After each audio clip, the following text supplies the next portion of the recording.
dia mbola faly tafahoana aminao indray tompo glasy tompo vaviny tenako amin'izao takarivany alatsinainy izao ampanajana araka izany no anasainay anao anaraka hatramin'ny farany vaovao atsika tontolo ny politika avy hatrany dia isantarantsika ary ny fotoana atsika rapitso no hanomboka ny fivoriana tsy ara-potoana eny anivon'ny antenimera amin'ny pirenena ino fivoriana tsy ara-potoana faharoa tanterana amin'ity taona ity.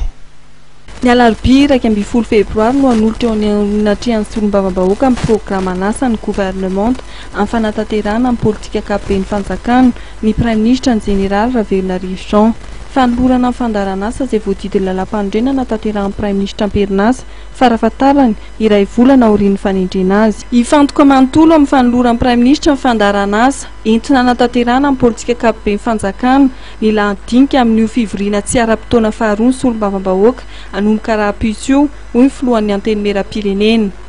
Landinika tokana any amin'io dia ny hanaovan'ny gouvernement ny fanambarany eo amin'ny tetikady izay hoentiny zany hampiarina an'ilay politique générale de l'État.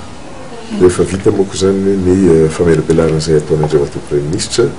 dia misokatra ho an'ny député tsirairay ny fandraisan'ny fitenenana mino fa mety misy sosikevitra izay miainga avy amin'ny tsirairay hoentina hanatsarana raha ohatra ka ilaina ny fampiarana zany programme général de gouvernement zay.